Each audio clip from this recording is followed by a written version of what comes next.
Ang mga tao ay nagtataka kung ito nga daw ba ang may-ari ng libingan. Sinabi din ng mga nasa paligid na isa lamang daw pala itong bata. Dahil sa tinawag sila ng challengers ng batang babae, napapaisip si Ning Tian na hindi lang daw ito basta-basta libingan. Iniisip din ni Ning Tian na maaaring isang trap lamang ang kanilang kinakaharap ngayon. Si Yao Chi ay nagpakilala sa batang babae at sinabi na kung pwede daw ba siyang magtanong sa kanya. Ang babae naman ay nagulat dahil meron na daw palang bagong sentes ang mga Yaochi clan na pumalit kay Yao Xuan. Dahil sa pagtawag ng babae ng formal sa kanilang dakilang Yao Xuan, inaakala ng matandang babaeng elder na ang nasa harap nila ay ang ikatlong dakilang pantas. Si Ning Tian naman ay nagtataka sa ikatlong dakilang pantas na tinutukoy ng matandang babaeng elder. Sinabi naman ni Yao Chi na ang dakilang pantas ay kaibigan ng kanilang dakilang sentes na si Yao Xuan. At sila din daw ay ang dalawa sa pinakamalakas sa kanilang henerasyon. Sinabi ng matandang elder na namatay na daw ang kanilang saintes na si Yao Xuan 300 years ago. Ang dakilang pantas naman ay tinanong ang elder kung nagtataka daw ba ito kung bakit pa daw ba siya buhay. Agad naman sinabi ng matandang babaeng elder na hindi daw ito ang ibig niyang sabihin. Muling tinanong ng dakilang pantas kung ang tungkol daw ba sa pagiging God realm ang tinutukoy niya. Sinagot din agad ng dakilang pantas ang kanyang tanong, at sinabi na ang sinumang maghangad na maabot ang God realm ay nakatadhana na daw itong mabigo, katulad lang ng mga nauna. Ang dakilang pantas ay nagpakawala ng kakaibang aura, at sinabing hindi niya daw hahayaan na madamay ang mga descendant ni Yao Xuan. At ang iba naman ay sinabihan niya na tatapusin niya na daw ang pangarap ng iba na maabot ang pagiging God realm habang maaga pa lang. Si Ning Tian naman ay napagtanto na inaatake daw sila ng dakilang pantas. Dahil napakalakas ng kalaban nila, iniisip ni Ning Tian na tumakas na lang daw siya. Ngunit maya-maya pa si Ning Tian ay tumatawa, kaya naman nagtataka ang dakilang pantas kung bakit nga daw ba tumatawa si Ning Tian. Sa isipan ng dakilang pantas iniisip niya din na kung bakit may malay pa daw si Ning Tian, dahil ang aura daw nito ay mahina. Si Ning Tian ay sinasabi na mali daw ang dakilang pantas sa mga pinagsasabi nito. Ang dakilang pantas naman ay nagalit dahil sa sinabi ni Ning Tian. Ang Great Elder naman ay sinabi na huwag daw inisin ni Ning Tian ang dakilang pantas, dahil sa kasing lakas daw nito ang kanilang empress. Si Ning Tian ay sinabing mali daw ang mga pinagsasabi ng dakilang pantas, kaya naman kung pwede lang daw namatay na lang din daw sana ito noong nakaraan. Ang dakilang pantas naman ay nagagalit na dahil sa bastos na pakikipag-usap sa kanya ni Ning Tian. Ito ay biglang natuwa naman kay Ning Tian, at sinabing katulad daw ni Ning Tian ang Great Emperor noon. Nagulat naman ang lahat pati si Ning Tian dahil sa paghahalin tulad ng dakilang pantas kay Ning Tian na isang Great Emperor. Sa isipan naman ni Yao Chi, iniisip niyang napakagaling ni Ning Tian dahil nagawa na naman nitong mabago ang takbo ng sitwasyon sa pamamagitan ng pananalita ni Ning Tian. Sinabi ng dakilang pantas na napahanga daw talaga siya ni Ning Tian. Kaya naman bigla itong nagtungo kay Ning Tian at bibigyan niya daw ito ng pagkakataon para daw palakasin ang kanyang mortal na katawan. Ang dakilang pantas ay may inilalagay sa ulo ni Ning Tian, at ang dakilang pantas naman ay biglang napunta sa kamalayan ni Ning Tian. Siya ay nagulat din sa kanyang nakita, dahil sa kalooban ni Ning Tian ay nandito ang mga legendary na dragon. Ang dakilang pantas naman ay nagpakyut, at sinabi sa mga dragon na aalis lang din daw siya sa kamalayan ni Ning Tian. Kaya naman tumigil na daw sana ang mga ito. Ang mga dragon ay binalak atakehin ang ikatlong dakilang pantas, kaya naman lumabas na ang pantas mula sa loob ni Ning Tian. Matapos niyang magulat ang dakilang pantas siya ay muling nakatanggap ng panibagong kakayahan, na mind reading card. Ang mind reading ay magagamit lamang daw ni Ning Tian sa loob ng 1 oras, na ikinatuwa naman ni Ning Tian. Ang dakilang pantas ay sinabing masyado daw mahina ang pangangatawan ni Ning Tian. Kaya naman hindi daw kakayanin ni Ning Tian ang ibibigay na oportunidad ng dakilang pantas. Si Ning Tian naman ay sinabing mukhang niloloko lang naman daw siya ng dakilang pantas. Kaya naman nainis ito at sinabing umayos si Ning Tian at huwag daw makulit. Ang dakilang pantas ay sinabing muntik na daw siyang mamatay noon at muntik na din daw hindi makaligtas ang kanyang kaluluwa. Sinabi niya din na ang libingan daw na ito ay ang kanyang huling pamana. Kasama na din daw ang kanyang kapangyarihan. Ang matandang babaeng elder naman ay nagugulat dahil sa sinabing pamana ng ikatlong dakilang pantas. Ang isang babae naman ay sinabing pagkakataon niya na daw ito para makuha daw ang pamana ng dakilang pantas at ang kapangyarihan nito. Ang dakilang pantas ay sinabi na unang pagsubok pa lang daw kanina ang pagpaparamdam niya ng kanyang aura at ang mga hindi daw nakayanan ang bagay na ito ay bagsak na daw para sa kanya. May isang kakahantungan na lang din daw ang mga talunan, at ito daw ay ang kamatayan. Ang mga bumagsak ay biglang sumabog dahil sa ginawang pag-atake ng dakilang pantas sa kanila, na ikinagulat naman nila Yao Qi at ng ikatlong prince. Sinabi ng dakilang pantas na makukuha lang daw nila ang kanyang pamanang kapangyarihan kapag nakalabas daw ang mga ito ng buhay sa kanyang mga gagawing pagsubok. Si Ning Tian naman ay iniisip na mukhang nababaliw na daw ang ikatlong dakilang pantas dahil sa walang awang pagtapos nito sa iba pang mga cultivators. Ang ikatlong dakilang pantas ay papakawalan na daw ang mga anak ng Yao Qi para hindi na daw mapahamak ang mga ito. Ang matandang elder ay napakawalan na at nagpasalamat naman agad ito sa dakilang pantas. Naiisip din ng elder na mas mabuting hindi na nga sila madamay pa sa gagawing pagsubok para makuha ang kapangyarihan ng pantas. Ang dalawang lalaki ay nagbubulungan dahil napakaswerte daw ng mga taga Yao Qi. Nag-iisip din ang dalawa kung paano sila makakatakas sa pagsubok na gagawin ng dakilang pantas. Ang may malaking kokomelon na si Yao Qi ay nakiusap sa pantas kung pwede daw bang hindi na din isali ang kaibigan niyang si Ning Tian. Ang dakilang pantas naman ay tinanong kung boyfriend niya daw ba si Ning Tian. Sinabi naman ni Yao Qi na hindi niya daw boyfriend si Ning Tian dahil ito daw ay ang asawa ng empress ng Heavenly Demonic na sekta. Ang dakilang pantas naman ay nagulat dahil sa bata at sobrang hina ni Ning Tian na pangasawa niya daw pala ang empress. Si Ning Tian ay sinabing huwag na daw mag-abala pa si Yao Qi dahil gusto daw ni Ning Tian na sumali sa gaganaping pagsubok para makuha ang pamana ng dakilang pantas. Ang dakilang pantas naman ay tumawa at sinabing sigurado daw lalakas si Ning Tian kapag nakuha nito ang kapangyarihan ng pantas. Ang dakilang pantas ay inutusan na ang kanyang alagad para umpisahan na ang pangalawang pagsubok. Ang skeleton ay biglang sumuntok sa kongreto at ito ay nawasak. Mula sa paligid may biglang lumitaw na mga lagusan na hinihigop kaagad ang mga mahihinang nilalang. Mula sa paligid ay may tatlong kulay na pagpipilian. Ang isa dito ay ang Golden Gate na kung saan kapag pumasok daw sila dito ay mabubuhay sila. Kapag ang Black na Gate naman ang pinasok nila mamamatay daw sila. At kapag Lila naman daw ang pinili nila ay matatrap daw sila sa habambuhay na panaginip. Ang dakilang pantas ay tapos na daw magpaliwanag, kaya naman pumili na daw sila. Ang karamihan sa paligid ay gustong piliin ang Golden Gate. Ngunit ang iba naman ay iniisip na baka niloloko lang daw sila ng dakilang pantas.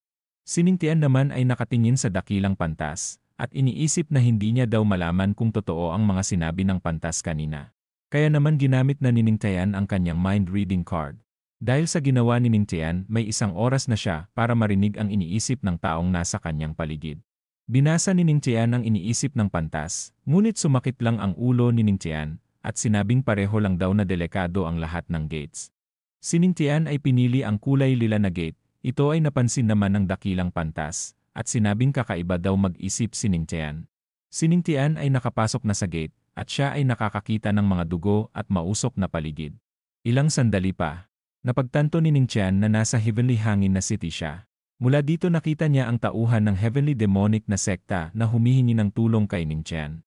Mula sa likod ni Ning Tian ay may narinig din siyang sigaw, at ito din pala ay ang babaeng taga-Heavenly Demonic na sekta.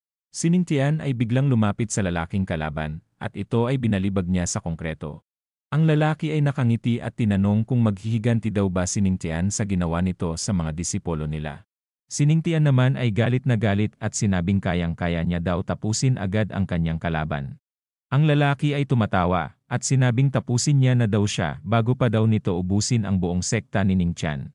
Mula sa likod ni Ning Tian nagkaroon ng maraming nilalang, at inuutusan itong tapusin na daw agad ang kanyang kalaban.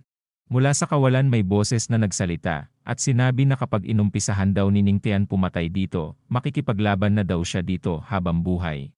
Si Ning Tian ay biglang tinamaan ng kanyang kapangyarihan na kidlat, at siya ay biglang natauhan na ilusyon lang ang lahat ng ito. Si Ning Tian ay biglang nahilo, at tinatanong kung bakit daw siya nahihilo. Si Ning Tian ay biglang nagising sa isang kama, siya ay bumangon na at sinabi na siya ay nasa kama niya, at napakasama din daw ng kanyang panaginip. Ilang sandali pa ang empress ay dumating na, at sinabing gising na daw pala si Ning Tian. Tinanong ng empress kung ano daw ang nangyayari kay Ning Tian, dahil sobrang pinagpapawisan ito. Si Ning Tian ay nananaginip daw tungkol sa libingan na may maraming tao daw sa loob nito. Sinabi niya din ang tungkol sa pagpasok niya sa gate at sa Heavenly Hangin na City. Ang Empress naman ay sinabing mukhang pagod si Ning Tian dahil sa mga pagsasanay na ginagawa nito, kaya naman tutulungan daw ng Empress na mag-relax si Ning Tian. Ang Empress ay nagsimulang damputin ang dragon ni Ning Tian. At tinanong si Ning Tian kung anong nararamdaman nito.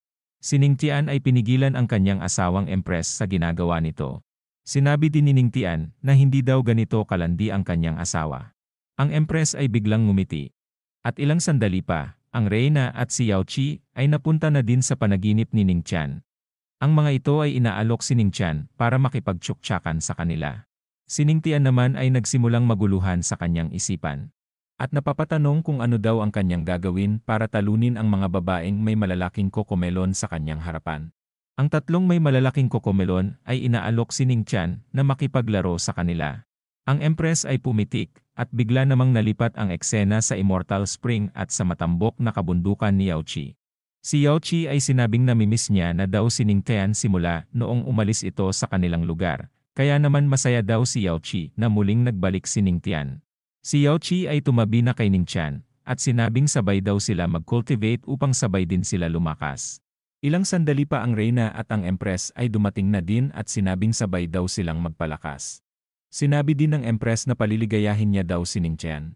Si Ning Tian ay nagpukos at iniisip na kapag nagpatalo siya dito habang buhay na daw siyang makikipagtsuktsakan sa tatlong babae. Si Ning Tian ay muling sinabi na itigil na daw ng impostor na magkunwaring asawa niya. Sinabi din ni Ning Tian na pati si Yao Qi at ang Reyna ay hindi daw totoo. Alam na daw ni Ning Tian na ilusyon lang sila kaya naman hindi na daw sila nito maluloko. Ang tatlong may malalaking kokomelon ay hindi makapaniwala na nakayanan ni Ning Tian labanan ang kanyang pagkamanyakol, kaya naman nagkasundo ang tatlo na kailangan daw nilang galingan ang kanilang susunod na gagawin. Ang Empress ay gumawa ng sobrang dami na babae gamit ang kanyang kapangyarihan upang akitin si Ning Tian. Ang mga ito ay inaakit si Ning Tian habang nakapikit naman si Ning Tian. At pinipigilan ang paglaki ng kanyang hotdog. Si Ning Tian ay ginamit na ang kanyang God's record at siya ay gumawa ng barrier upang hindi siya magalaw ng mga babaeng ilusyon. Si Ning Tian ay nagliwanag hanggang sa mawala na lamang ang mga babaeng ilusyon sa kanyang paligid. Ang gate palabas ay lumitaw na at sinabi naman ni Ning Tian na tapos na daw ang kanyang pagsubok. Habang palabas na si Ning Tian sinabi niyan hindi daw siya basta-bastang maakit ng sinumang babae. Si Ning Tian ay nakalabas na at iniisip kung nasa totoong mundo na nga daw ba siya. O kaya naman baka nasa panaginip pa din daw siya. Ilang sandali pa, may narinig si Ning Tian na tumatawag sa kanya. At ito ay walang iba kundi ang dalawa niyang tagahanga. Si Ning Tian ay agad naman lumayo sa dalawa, at sinabi niyang tumigil na daw ang mga ito sa kinatatayuan nila. Iniisip ni Ning Tian na hindi daw niya alam kung ilusyon lang ba ang mga ito, o kaya naman nagbabalat kayo lamang ng mga kalaban. Si Ning Tian ay ginamit ang kakayahan niyang makabasa ng isipan. Kaya naman nabasa niya ang mga isip nito at nalaman niya na ang mga ito ay humahanga sa kanya. Dahil sa nalaman ni Ning Tian siya ay bigla namang nailang sa kanila. Si Ning Tian ay sinabing totoo ang mga nasa harapan niya at iniisip niya din kung ito na nga daw ba talaga ang totoong mundo. Si Ling Ao ay tinanong ni Ning Tian kung kailan pa daw ito dumating, sumagot naman si Ling Ao na kakarating niya lang daw. Sa isipan ni Ling Ao hindi daw siya makapaniwala na kinakausap siya ni Ning Tian. Mula sa kanilang gilid ang ibang mga cultivators ay dumadating na. Ang dalawa at nagpatuloy sa kanilang usapan, at napagtanto ng dalawa na pumasok daw pala si Ning Tian sa lila na gate. Habang ang dalawa naman ay sinabing sa Golden Gate daw sila pumasok. Si Ling Ao ay sinabi na sa gate na pinasukan niya daw ay may mga nakalaban siyang evil spirits, ang mga ito ay mahihina lang daw kaya naman nakalabas siya ng buhay. Si Ning Tian naman ay nagagalit dahil niloko daw siya ng system. Ang system naman ay pinakalma si Ning Tian, at sinabing nung binasa daw ni Ning Tian ang isip ng dakilang pantas, eksakto daw na may iniisip lang daw itong iba.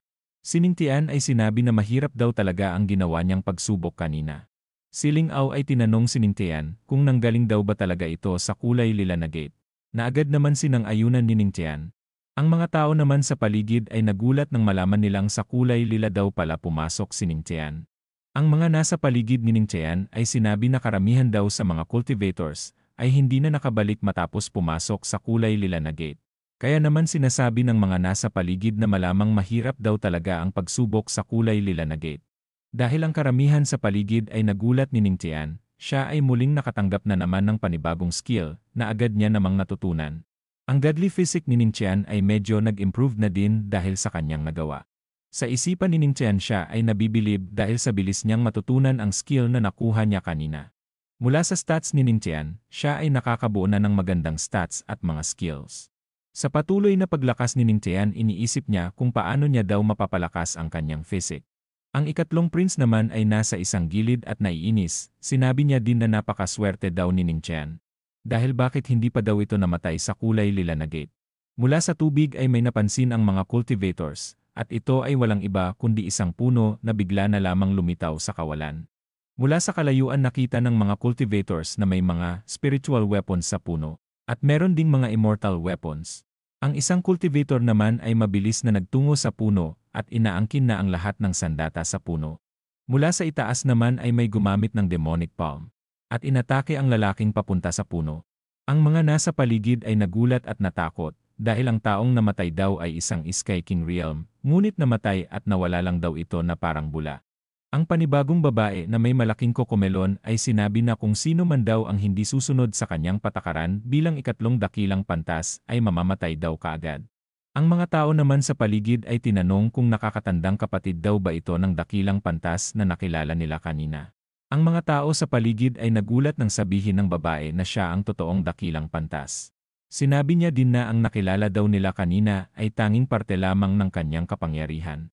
Si Ning Qian naman ay iniisip na isang may malaking kokomelon din pala ang totoong pagkatao ng dakilang pantas. Sinabi ng pantas na ang pangatlong pagsubok daw nila ay ang puno na nasa gitna ng katubigan. Sinabi ng dakilang pantas na bubuo daw siya ng 10 tao sa isang grupo. At pwede na daw silang lahat pumili ng kanilang armas. Ang mga tao ay masaya dahil kung sweswertehan daw sila pwede sila makuha ng immortal weapon sa puno. Ang dakilang pantas ay sinimulan na ang oras at sinabi na ang makakaligtas lang daw sa pagkakataon na ito ay ang sinumang makakakuha ng immortal weapon. Ang mga tao naman ay nagulat sa sinabi ng dakilang pantas dahil napagtanto nilang siyam ang mamamatay sa isang grupo. Si Ning Qian ay may napansin daw. Kaya naman tinanong ito ng dakilang pantas kung anong napansin ni Ning Qian. Sinabi ni Ning Qian na sinusubukan daw gayahin ng dakilang pantas ang pangyayari tungo sa pagiging God realm. Ginamit daw ng pantas ang puno para makita silang maubos at tapusin ang isa't isa. Dahil sa sinabi ni Ning Qian, mas nagugustuhan pa daw lalo ng dakilang pantas si Ning Qian. Sinabi ng dakilang pantas na magsimula na daw sila. At siya ay pumili na din ng 10 magiging magkagrupo. Ang 10 magkagrupo ay biglang nilipat ng pantas, at sila ay bigla nang lumilipad. Ang kasabay daw ni Ning Qian ay 6 na disipulo ng mga Righteous, at 3 malalakas na nasa Celestial Realm. Kaya naman kailangan niya daw na mag-ingat sa kanyang mga nakasama. Mula sa likod ni Ning Qian, iniisip ng ikatlong prince na tatapusin niya daw ngayong araw si Ning Qian gamit ang sarili niyang mga kamay. Ang ikatlong dakilang pantas naman ay sinabing may ipapaalala pa daw siyang 3 bagay. Sinabi ng pantas na hindi daw nila mahahanap ang immortal weapon sa pamamagitan lamang ng aura na bumabalot sa paligid nito. Pangalawa, pwede daw nilang makita ang specs ng sandata sa pamamagitan ng paghawak ng aura ng sandata. Kapag hindi pa daw nakapili ng sandata ang mga players sa binigay na oras, sila na lang daw ang bahala manghula kung ano nga daw ba ang kanilang magiging kaparusahan. Ang dakilang pantas ay sumigaw na at sinabing mag-umpisa na daw sila. Kaya naman ang mga cultivators ay agad na nagunahan patungo sa puno. Mula sa tubig naman ay may biglang lumitaw na halimaw at ito ay binalak i-target si Ning Qian. Ngunit gamit ang water dragon step ni Ning Qian nagawa niyang maiwasan ang ataking ginawa sa kanya ng halimaw. Mula sa likod ni Ning Qian naman ay may naramdaman siyang may parating na atake sa kanyang likod. Si Ning Qian ay nagawang maiwasan ang pag-atake sa kanya at siya ay bigla na din na lumayo sa kanyang mga kalaban. At sinabing ang mga walang kwentang tao na iniisip lang daw ang kabit nila ang umatake sa kanya. Ang kalaban niya ay nainis at sinabing ngayong araw daw nila wawakasan ang buhay ni Ning Qian. Ang ikatlong prince ay nagpakita na at sinabi kay Ning Qian na sumuko na lang daw siya sa kanyang buhay. Si Ning Qian ay galit na at nagpapalabas ng matinding aura at seryoso lamang na nakatingin sa prince.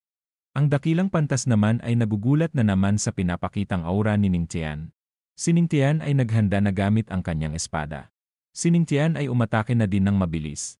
Ang tao sa piligid ay nagugulat sa ginawa ni Ning Qian. Sinabi din nila na kailangan daw nilang balutan ang kanilang katawan ng aura bilang proteksyon sa atake ni Ning Qian. Ngunit ang mga ito ay pinagtutusok na ni Ning Tian at wala na silang nagawa. Ang mga nagbalak na tumapos kay Ning Tian ay silang nagawa na matapos. Ang ikatlong prince ay nagtataka kung bakit sobrang lakas daw ni Ning Tian. Mula sa likod ng prince si Ning Tian ay lumitaw, at sinabing huwag daw itong madistract sa gitna ng laban. Si Ning Tian ay ginamitan ng Heavenly Demonic Palm ang ulo ng prince. At ang ataking ito ay ang nagpatalsik din sa prince papunta sa bunganga ng halimaw, na agad namang nilamon ng halimaw. Ang dalawang tagahanga naman ni Ning Tian ay hindi daw talaga makapaniwala sa bilis ng pag-ubos ni Ning Tian sa kanyang mga kalaban. Ang mga natitirang mga cultivator ay malapit nang makapili ng kanilang mga weapon.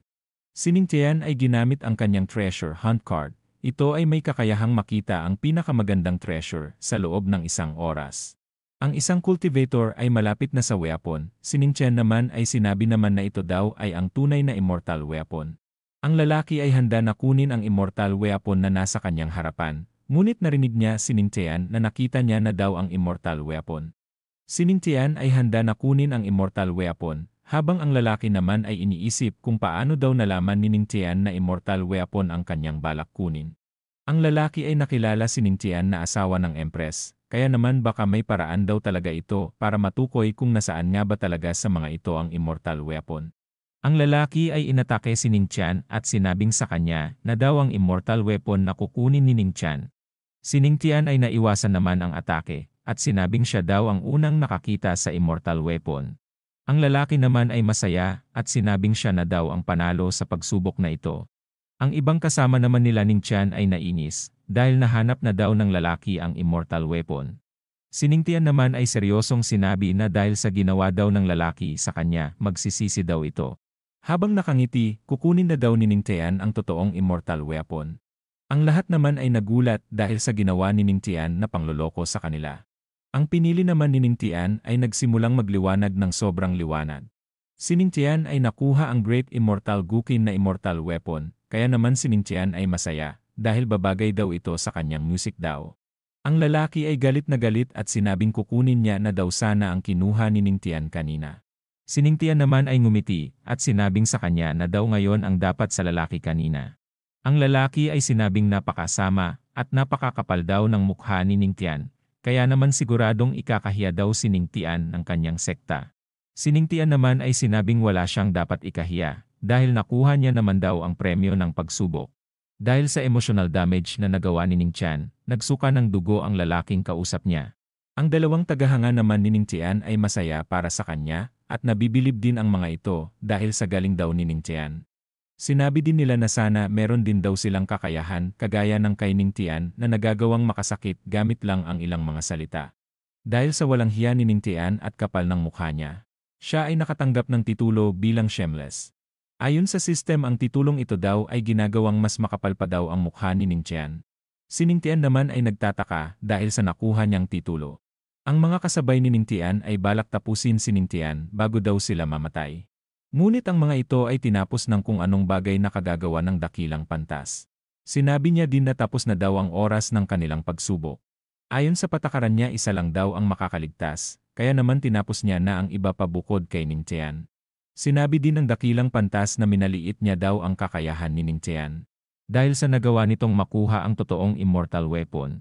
Si Ning Tian ay sinabi na mukhang ayaw daw ng dakilang pantas na makuha ni Ning Tian ang immortal weapon. Kaya naman kung gusto daw nito ibabalik niya na lang daw ito sa kawawang dakilang pantas na minamaliit siya. Ang dakilang pantas naman ay nagalit at sinabing sino daw sa tingin ni Ning Tian ang kinakausap niya. Ilang sandali pa, ang dakilang pantas ay umalis na at sinabing maghintay lang daw si Ning Tian sa kinatatayuan niya. Hanggang sa matapos na din daw ang ibang cultivators sa kanilang pagsubok. Habang nakatingin si Ning Tian sa dakilang pantas, iniisip niya naman na kung ano daw kaya ang susunod na ipapagawa sa kanila ng dakilang pantas. Si Ning Tian ay nagpa siyang gumawa ng contract sa bago niyang weapon. Siya ay nagpatak ng dugo mula rito, at siya ay nagulat dahil sa liwanag na lumalabas mula sa kanyang immortal weapon. Si Ning Tian ay nagugulat dahil naramdaman niya daw na naging isa ang kaluluwa niya sa bago niyang sandata. Dahil sa nagawa ni Ning Tian ang kanyang music daw of perception ay nadagdagan. Si Ning Tian ay biglang naisip ang paghiram niya ng Guqin ni Yaoqi. Dahil konektado ang katawan ng may-ari sa kanyang sandata, iniisip ni Ningtian na hinahawakan niya din daw ang katawan ni Yao Qi noong mga panahon na yon. Si Ningtian naman ay sinasabi sa kanyang sarili na hindi niya naman daw talaga totoong hinawakan ang katawan ni Yao Qi noon. Makalipas ang 1 oras ang apat ay natapos na din sa kanilang pagsubok. Iniisip din ni Ningtian na kakaunti na lang daw sila ngayon. Ang dakilang pantas naman ay sinabing mas marami pa daw ang nakapasa kesa sa inaasahan niya. Ang dalawa naman ay nagsasaya na at sinabing sa wakas dahil natapos na daw nila ang pagsubok. Sinabi naman ng dakilang pantas na hindi pa daw tapos ang pagsubok dahil meron pa daw silang huling pagsubok na gagawin. Ang apat ay nagulat dahil sa sinabi ng dakilang pantas, ngunit si Ningtian naman ay sinabing inaasahan niya na daw ito sa dakilang pantas. Ang dakilang pantas ay biglang gumawa ng malaking palasyo gamit ang kanyang kapangyarihan. Ang mga tao naman sa background ay nabibilib dahil sa ginawa ng dakilang pantas. Sinabi ng dakilang pantas na kapag nakapasa daw sila sa pagkakataon na ito, mapapasa kanila na daw ang kanyang kapangyarihan at ang lahat ng yaman niya sa loob ng libingan. Dahil sa sinabi ng pantas sila ay muling nabuhayan. Sinabi ng mga ito na gusto daw nilang makuha ang kanyang kapangyarihan at kayamanan ng pantas. Ang dakilang pantas ay sinabi na ang kanilang huling pagsubok at yun ay walang iba kundi ang tapusin daw nila siya. Dahil sa sinabi ng dakilang pantas ang lahat naman ay nagulat. Si Ningtian ay tinanong naman ang pantas kung sigurado daw ba talaga ito sa kanyang sinasabi. Dahil kahit magtulungan pa daw silang 5, hindi naman daw sila mananalo sa dakilang pantas. Ang dakilang pantas naman ay sinabing nagkakamali daw si Ningtian dahil ang kailangan daw nilang gawin ay labanan daw nila siya ng one-on-one. Ang dalawang cultivator ay sinabing imposible daw nilang matalo ang dakilang pantas dahil daw sa sobrang lakas nito. Ang dakilang pantas ay sinabing pipigilan niya daw ang kanyang kapangyarihan. Ang dalawa naman ay nagtaka kung paano daw gagawin ito ng dakilang pantas. Sinabi naman ng pantas na hindi sila makakapasa kung ngayon pa lang daw sumusuko na sila, pipigilan niya din daw ang kanyang lakas at ipapantay sa kanilang ranggo. Sinabi naman ni Ningtian na kung ganon ang gagawin ng pantas magkakaroon na daw sila ng pagkakataon na matalo ang dakilang pantas. Ang lalaki naman ay sinabing siya ay isang Sky King Realm at gusto niya daw labanan ang pantas. Ang dakilang pantas naman ay naglabas ng kanyang sarili noong siya ay 20 years old pa lang at nasa tugatog ng Sky King Realm para labanan ang lalaki. Si Ningtian naman ay nagtataka dahil mas matanda daw siya sa dakilang pantas, ngunit naging Sky King Realm na daw pala ito noong 20 years old niya. Ang system naman ay pinalakas ang loob ni Ningtian dahil sobrang bilis na daw ang paglakas nito, dahil sa loob ng ilang buwan naging Earth King Realm na siya mula sa pagiging warrior. Si Ningtian ay natuwa naman nang ma-realize niya ito. Ang lalaki ay galit na sumugod sa malaking kokomelon at ang atake niya naman ay hindi tumama. Ang lalaki ay nagulat dahil sa bilis ng pantas. Matapos umiwas sinabi naman ng pantas na sobrang bagal daw ng lalaki, inatake na ito ng pantas at ginamitan pa ng demonic palm ng pataas. Ang lalaki ay natapos na agad at nawalan na ng buhay. Ang dalawa naman ay nagulat dahil sa sobrang bilis lang daw tinapos ng dakilang pantas ang kanyang kalaban. Si Ningtian naman ay hindi makapaniwala dahil sa 20 years old niya pa lang daw ay napakalakas na daw ng pantas. Ang may malaking kokomelon na pantas ay tinanong kung sino na daw ang susunod mula sa kanilang apat. Ang isang lalaki naman ay nasisiraan na ng ulo dahil ayaw niya pa daw sumunod at mamatay. Si Ningtian naman ay sinabing gusto niya daw labanan ang pantas. Ang dakilang pantas naman ay sinabing kanina niya pa daw hinihintay na maglaban silang dalawa. Ang pantas ay agad nagpakawala ng demonic palm. Iniisip naman ni Ling Ao na kung makakasurvive daw ba kaya si Ningtian sa napakalakas na pantas. Si Ningtian ay nilabas na ang kanyang gukin at sinabing malakas daw talaga ang pantas. Ang dalawa ay nagbanggaan na. Ginamit na din ni Ningtian ang kanyang sound-breaking art technique. Nagulat naman ang pantas at iniisip niyang ito daw ay teknik ng mga Yao Qi. Dahil nagulat niya ang pantas, binigyan na naman si Ningtian ng panibagong skill ng system na agad namang natutunan ni Ningtian. Ang may mabigat na kokomelon na pantas ay sinabing hindi niya daw akalain na abutin siya ng pangalawang pag-atake kay Ningtian. Si Ningtian ay ginamit na ang bago niyang skill at sinabing hindi pa daw magsiseryoso si Ningtian na labanan ang pantas. Ang skill na ginamit ni Ningtian ay skill daw na ginawa ng pantas noong siya ay nasa immortal realm na siya, kaya naman nagtataka ang pantas kung paano nagawa ito ni Ningtian. Si Ningtian naman ay inihanda na ang kanyang gagawing pag-atake. Maya-maya pa ang pantas ay nakidlatan na gamit ang skill ni Ning Tian. Si Ning Tian ay sinabing tatapusin niya na daw ang pantas, habang nanghihina pa daw ito. Si Ning Tian ay binuhat ang pantas, at may balak siyang gawin dito. Si Ning Tian ay pinalo ang pantas, at ito ay minasahe niya. Sinabi din ni Ning Tian na matagal niya na daw gustong gawin yun. Ang tatlo naman ay natutuwa, dahil sa ginawa ni Ning Tian sa dakilang pantas. Ang pantas ay sinabing itigil na daw ni Ning Tian ang kanyang ginagawa. Ang dakilang pantas ay sinabing patay daw si Ning Tian sa kanya. Ito ay sinampal ng pantas ng malakas, at sa lakas nito ay tumilapon pa si Ning Tian na ikinagulat naman ng kanyang dalawang tagahanga, at tinanong din si Ning Tian kung ayos lang daw ba siya. Si Ning Tian naman ay sinabing delikado daw ang ginawa ng pantas, dahil sa ginawa niya daw pwede daw masira ang napakagwapo niyang mukha.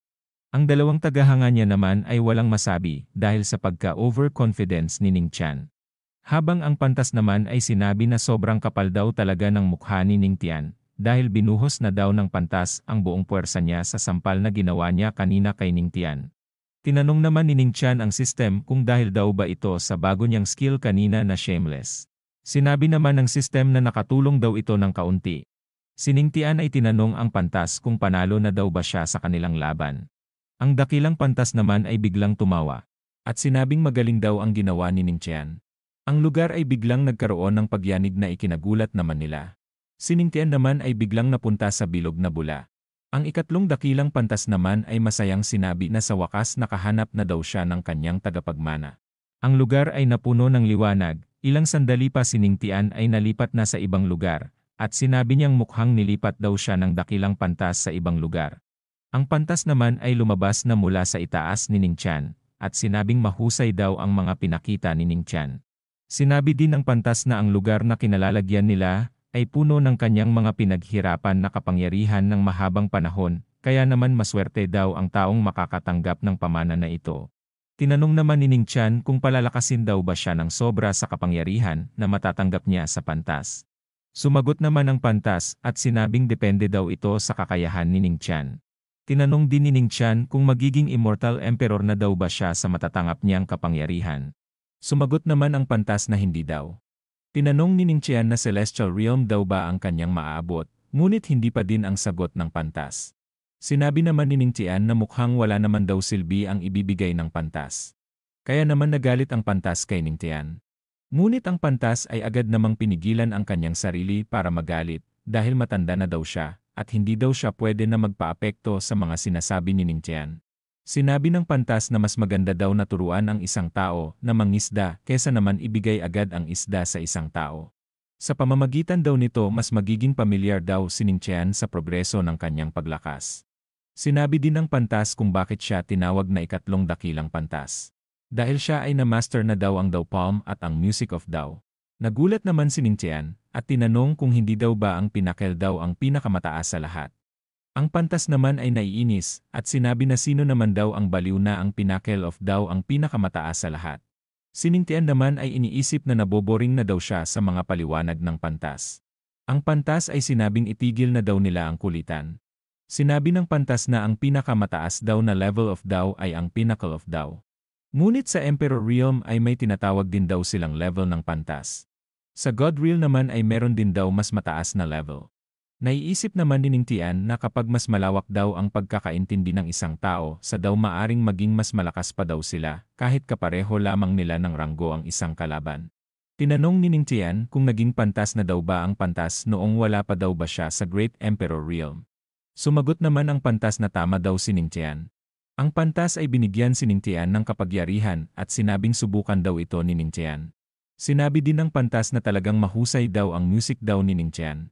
Ngunit kahit gaano pa daw ito kahusay mas maganda pa din daw ang kapangyarihan ng pantas.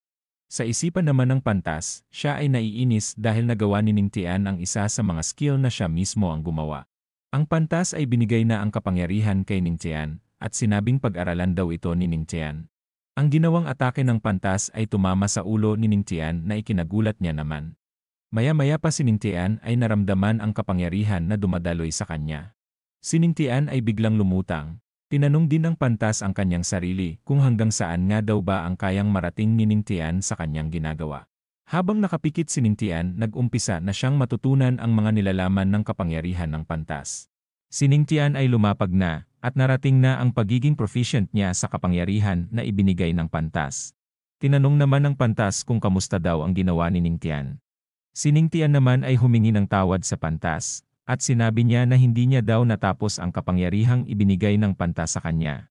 Ang pantas naman ay sinabing huwag daw mag-alala si Ningtian, dahil sa talento daw ni Ningtian, malamang na ilang buwan lang aabutin si Ningtian para matutunan ang lahat ng tungkol sa kapangyarihan ng pantas. Sinabi ni Ningtian na ang naabot niya lang daw ay ang level ng proficiency. Habang pinapalakas ng pantas ang loob ni Ningtian, siya ay biglang nagulat sa sinabi ni Ningtian. Tinanong niya ulit kung tama nga daw ba ang kanyang narinig kay Ningtian, dahil ang ginawa daw ni Ningtian ngayon ay inabot noon ang pantas ng 10 taon, habang si Ningtian naman ay kalahating oras lang daw. Iniisip din ng pantas na wala pa daw sa kasaysayan ang nabalitaan na kasing bilis ni Ningtian na matutunan ang isang kapangyarihan. Iniisip din ng pantas na kapag naging isang Emperor Realm si Ningtian, hindi daw magtatagal maabot din daw nito kaagad ang pagiging God Realm. Sinabi ng pantas na huwag daw ipagsasabi ni Ningtian ang tungkol sa bilis ng kanyang pagkatuto kahit kanino. Kahit na may mga Great Emperor Realm pa daw siyang mga tagabantay. Tinanong naman ni Ningtian kung bakit ito nasabi ng pantas. Sinabi ng pantas na sa mundo nila ay may 9 na dumain at 3 kalangitan. May mga lugar daw sa mundo nila na hindi pa kilala, at ang mga nilalang daw dito ay may kakayahan daw na tumapos ng isang Great Emperor Realm sa isang segundo lamang. Nagtaka naman si Ningtian, at tinanong kung may ibang kontinente pa daw ba sa mundong ito. Tinanong naman ng pantas kung may alam nga daw ba si Ningtian tungkol sa godly physic niya. Sinabi naman ni Ningtian na wala daw siyang alam tungkol dito. Sinabi ng pantas na ang godly physic daw ay may kakayahang makontrol ang advance na patakaran ng buhay. Nagtaka naman si Ningtian kung ano daw ang ibig sabihin ng dakilang pantas. Sinabi naman ng pantas na maaari daw patayin siya agad ng iba pang malalakas na nilalang kapag nalaman nila ang tungkol sa kakayahan ni Ningtian. Muling tinanong siya ng pantas kung naiintindihan daw ba niya ang kanyang ibig sabihin.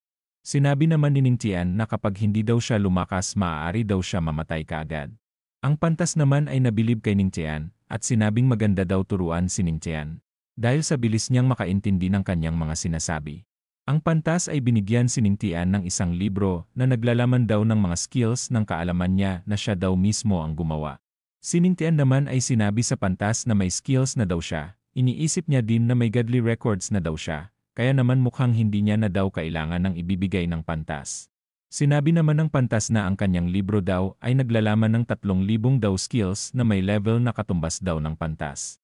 Ang pantas ay nabalitaan daw na gusto daw matutunan ni Ningtian ang 3,000 daw. Tinanong naman ni Ningtian ang pantas kung ano daw ang kinalaman nito sa skill ng pantas. Sinabi naman ng pantas na habang dumarami daw ang natutunan ni Ningtian na daw mas magiging mahirap daw ito para sa kanya. Tinanong ni Ningtian kung ang 3 na master daw ba ng pantas ay may kinalaman daw ba sa kanyang skills. Sinabi naman ng pantas na tama daw si Ningtian, kompatible din daw ang skills nilang dalawa ni Ningtian, kaya naman makakatulong daw ito sa pagpapabilis na paglakas ni Ningtian. Iniisip ng pantas na balang araw na magkakaroon na daw ng isang tao na mastered na ang 3,000 daw. Iniisip naman ni Ningtian na maganda daw pala ang ibinigay sa kanya ng pantas na libro. Sinabi ng pantas na pangalagaan daw ni Ningtian ang skills na ibinigay niya sa kanya, dahil sa godly physic daw ni Ningtian sigurado daw itong hindi mahihirapan si Ningtian na matutunan ang mga skills sa kanyang libro. Ang pantas ay unti-unti nang nawawala at sinabing magsanay daw ng mabuti si Ningtian. Kapag nagtagumpay daw si Ningtian sa kanyang pagsasanay, kusa daw siyang makakalabas sa lugar na ito.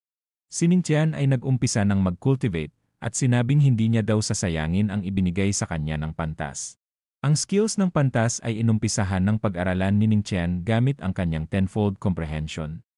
Mula sa libingan naman si Yao Qi ay nag-aalala kay Ningtian dahil matagal na daw si Ningtian na hindi lumalabas. Sinabi din ng Great Elder na sana ligtas daw makabalik si Ningtian. Ang Elder naman ng Righteous ay sinabing isang mababang uri lang daw ng Earth King Realm si Ningtian, kaya naman hindi na daw ito makakabalik ng buhay. Ilang sandali pa ang 3 kasamahan ni Ningtian sa pagsubok ay lumabas na kasama ang pantas. Sinabi din ng pantas na tapos na daw ang pagsubok na ibinigay niya sa kanila. Masaya niya din na sinabi na nakahanap na daw siya ng kanyang tagapagmana. Nagtanong naman si Yao Qi kung isa daw ba sa tatlo na lumabas ang magiging tagapagmana ng pantas. Tinanong niya din kung nasaan na daw ba si Ningtian. Ang Great Elder naman ay sinabing hindi daw maaaring mamatay ang kanyang patriarka.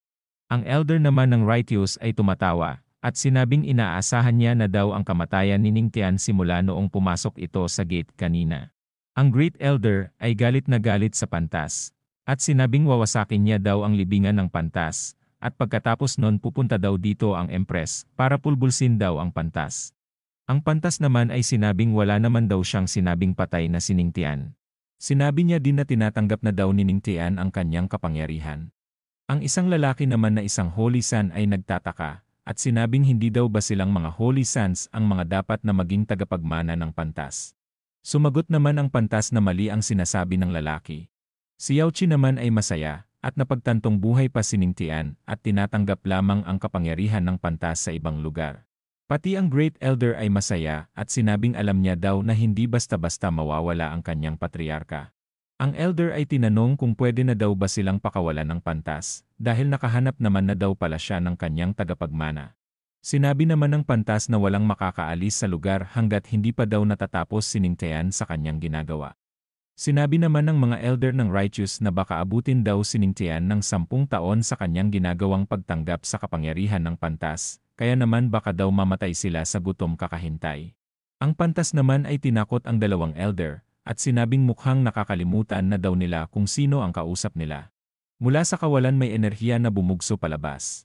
Nagulat naman ang pantas dahil 1 oras lang daw ang inabot ni Ningtian para matutunan ang lahat ng nasa libro ng pantas. Si Ningtian ay nakabalik na mula sa mga matitinding pagsubok na kinaharap niya. Nagpasalamat din si Ningtian sa pantas dahil sa kapangyarihang ibinigay nito sa kanyan. Habang nakabaliktaran ang dalawa, hindi daw akalain ng pantas na abutin lang ng 1 oras si Ningtian para matapos ang kanyang libro. Kinongrats niya din ito dahil 1 star na lang daw ay makakausad na daw siya sa panibagong realm. Ang mga tao naman sa paligid ay hindi makapaniwala dahil ilang oras lang daw ang lumipas nakausad na daw agad si Ningtian ng 5 stars sa Earth King Realm. Ang Great Elder naman ay masaya at sinabing pinaka-the best daw talaga ang kanilang patriarka sa lahat. Dahil natapos na daw si Ningtian sa kanyang dapat gawin. Papakawalan niya na daw ang lahat ng nasa libingan. Ang pantas ay may gusto ibigay kay Ningtian, ito daw ay isang singsing. At andito din daw ang lahat ng kayamanan ng libingan ng pantas. Nagpasalamat naman si Ningtian sa kanyang natanggap. Ang dalawang tagahanga naman ni Ningtian ay masaya para sa kanya, at sinabing napakagaling daw talaga ni Ningtian. Ang dalawang Elder ng Righteous ay iniisip na delikado daw si Ningtian dahil sa sobrang bilis daw lumakas nito. Iniisip din nila na dapat daw nilang tapusin kaagad si Ningtian habang mahina pa ito. Ang Elder ay tinanong kung pwede na daw ba silang umalis. Iniisip din ng Elder na sa oras daw na makaalis sila dito, sisirain daw agad nila ang libingan para ilibing na din dito si Ningtian. Ang pantas ay pinayagan na ang lahat na pwede na silang umalis. Si Ningtian ay muling nagpasalamat sa pantas. Ang pantas naman ay biglang nailang dahil hindi daw ito sanay sa pagiging magalang ni Ningtian. Sinabi din ng pantas kanila Yao Qi na dalhin daw sana nila ang kanyang bangkay sa Yao Qi at ilibing ito katabi ng libingan ng saintes nilang si Yao Xuan. Ang may malaking kokomelon na pantas ay nasa Immortal Spring para magpalakas. Mula sa likod niya naman ay may malaking kokomelon din ang lumitaw. Sinabi ng babae na nandito na naman daw pala ang pantas para magpalakas. Si Yao Xuan ay sinabing mag-relax na daw muna sila ng pantas. Sinabi din Yao Xuan na tutulungan niya daw muna ang pantas na buhatin ang kanyang mabibigat na kokomelon. Ang pantas naman ay sinabing napakakulit daw ni Yao Xuan. Ilang sandali pa sila ay tapos na mag-relax, at sila ay nag-uusap na ng normal. Sinabi ng pantas na malapit na daw magbukas ang Heavenly daw tungo sa pagiging isang God Realm. Kaya naman kailangan niya daw gawin ang lahat para marating niya ang pagiging God Realm. Ang pantas ay pursigidong matupad ang kanyang gusto na marating ang God Realm. Siya ay bigla namang hinawakan ni Yao Xuan, at sinabing huwag daw itong mag-alala, dahil sasamahan niya daw ito tungo sa pagiging God Realm. Ang eksena ay nabalik na sa kasalukuyan. Sinabi ng pantas na ang huling pagkikita daw nila ni Yao Xuan ay ang pagpunta nila sa laban tungo sa pagiging God Realm. Madami daw ang namatay noong araw na yon, kaya naman hindi niya alam kung nakasurvive nga daw ba si Yao Xuan noon. Si Ningtian naman ay biglang nagtanong kung paano daw ba sila nag-relax ni Yao Xuan noon. Ang pantas ay sinabing iwan niya daw si Ning Tian dito, kung hindi daw ito titigil sa kanyang mga pagbibiro. Nagpasensya naman agad si Ning Tian, at sinabing gusto niya lang daw baguhin ang mood ng usapan. Si Elder Lin ay sinabing huwag daw mag-alala ang pantas, dahil tutuparin daw nila ang kagustuhan nitong ilibing katabi ni Yao Xuan. Ang pantas ay sinabing huwag daw sayangin ni Ning Tian ang kapangyarihan na ibinigay niya sa kanya. Nangako naman si Ning Tian, at sinabing pasisikatin niya daw sa buong domain ang skills na ginawa ng pantas. Ang pantas ay unti-unti nang nawawala, at sinabing pupunta na daw siya sa kinaroroonan ni Yao Xuan. Dahil dadalhin nila Yao Qi ang bangkay ng pantas pauwi, sinabi ni Yao Qi kay Ning Tian na baka gusto daw niyang sumama sa kanila pauwi. Iniisip ni Ning Tian na kung hindi daw siya umuwi kaagad sa Empress, baka pagpira-pirasohin daw siya ng Empress. Ngunit iniisip din ni Ning Tian na nakakahiya daw ang tumanggi sa alok ni Yao Qi dahil sa kapakanan ng pantas. Habang umaasa si Yao Qi na sana sumama si Ning Tian, ang Great Elder, at si Ning Tian naman ay nagsesenyasan. Sinabi ng Great Elder na tapos na daw makuha ni Ning Tian ang pinunta nila dito, kaya naman mas makakabuti kung uwi na daw agad ang patriarka sa kanilang heavenly demonic na sekta. Sinabi din ni Ning Tian na tama daw ang Great Elder sa mga sinabi nito. Si Ning Tian ay humingi ng tawad kay Yao Qi, at sinabing sa susunod na lang daw siya pupunta sa lugar nila Yao Qi, na agad namang sinang-ayunan ni Yao Qi.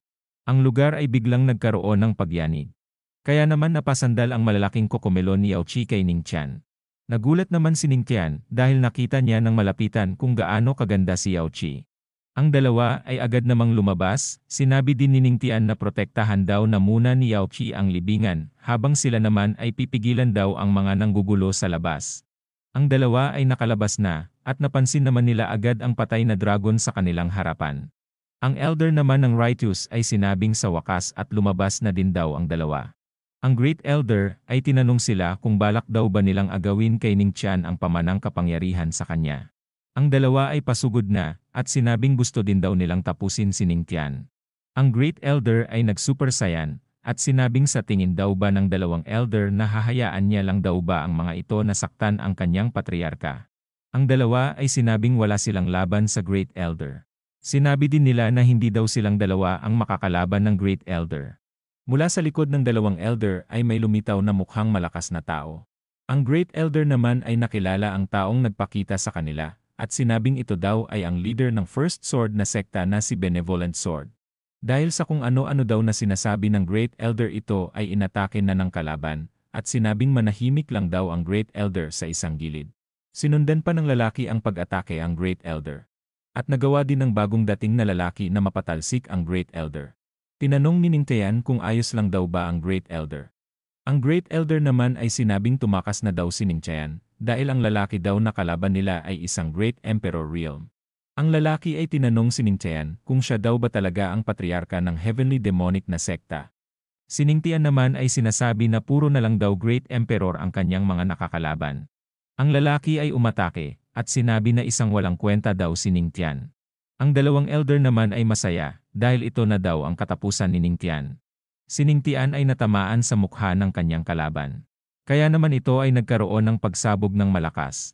Mula sa usok si Ning Tian ay nakatayo pa din si Ning Tian ay seryosong sinabi na yun lang daw ba ang kayang gawin ng lalaking Great Emperor Realm, dahil si Ning Tian ay hindi nasaktan. At dahil ito sa pinakamalakas na depensa ni Ning Tian sa kanyang mukha na shameless skill.